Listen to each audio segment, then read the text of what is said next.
afternoon. I'm Rob Boskamp, and you're listening to South Texas Midday. Thank you for joining me on this Wednesday, November 26. The city of Alice and Jim Wells County are teaming up for a new plan to fight illegal dumping and clean up neighborhoods. KRAS 6 News reports that the city received temporary assistance from an outside company to help with trash pickup. Now they've created a new plan in partnership with Jim Wells County. Under the new plan, the county will help with any pickup if the city needs further assistance. Brush pickup will only happen in certain months, and pickup dates will vary by neighborhood. All other trash must be taken by residents to the landfill. Those who don't comply will be given 72 hours to correct any problems or receive a fine of up to $500. It got out of hand a little bit with the residential because we did allow mixed debris once a year and we did allow the brush twice a year. And then we had the storms, we had the freeze, so everything has accumulated. So now we're trying to get a handle on it. That was Alice Mayor Cynthia Carrasco speaking to KRAS 6 News. She said illegal dumping has been a problem for years, only made worse by recent weather events. Officials have also redefined the terms for brush, trash, and debris so residents know what they can or cannot put out. U.S. Representative Vicente Gonzalez, Democrat McAllen, announced yesterday that he will seek another term to represent the 34th Congressional District of Texas. 1 Democrat and 8 Republicans are also running for the 34th Congressional District. According to the Federal Election Commission,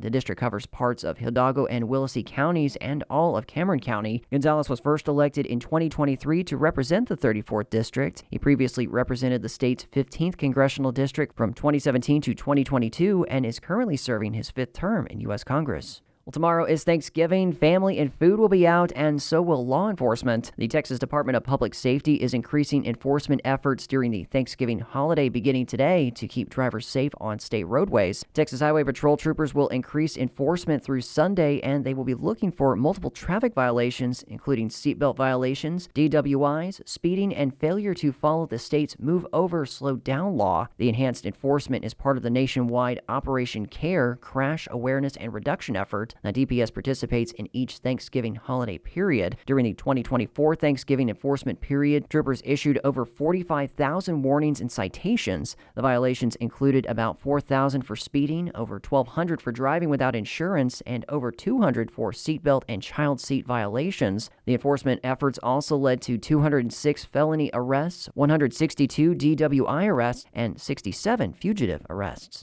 And continuing the topic of safety over the holiday season, the Rio Grande Valley District Attorney Coalition kicks off the No Refusal DWI enforcement campaign today and helps to ensure those suspected of drunk driving in the valley and refuse a breath test will be subjected to a blood search warrant issued by on-call justices of the peace. The campaign runs through January 2nd, 2026. The coalition is made up of district attorneys in Hidalgo, Cameron, Starr, and Willacy counties. They work alongside local law enforcement agencies, regional judges, EMSs, and crime labs across the Rio Grande Valley. The U.S. Consulate in Mexico has issued a new travel alert for Americans heading south as seasonal and holiday travel picks up. The consulate's advisory includes 8 recommendations and urges Americans to stay alert. Valley Central News reported yesterday that the Progreso International Bridge was filled with travelers on foot as they entered and exited Mexico. The consulate reminds drivers to be respectful at both legal and illegal road checkpoints, advising travelers to slow down, cooperate, and avoid aggressive behavior to reduce the risk of violence. They recommend carrying extra medication and warn against buying or bringing any illegal drugs. In state news, the Texas Education Agency is working on a list of literary works that public schools across the state will be required to teach. Texas Public Radio education reporter Camille Phillips has more from an initial discussion during this month's meeting of the State Board of Education. In 2023, the state legislature passed a comprehensive law about instructional materials. One measure in the law says the State Board of Education will adopt a required reading list with at least one literary work per grade level. The Texas Education Agency has compiled an initial list of about 400 books, poems, and other texts after surveying teachers and cross-referencing the texts with state standards. Shannon Trejo is Deputy Commissioner. Night is probably one of the most popular texts in the grades 6 through 12. Fahrenheit 451, Romeo and Juliet. Many of these are probably not a big surprise. The Education Commissioner's narrowed down list of recommendations will be presented for first approval in January. Final approval is slated for April.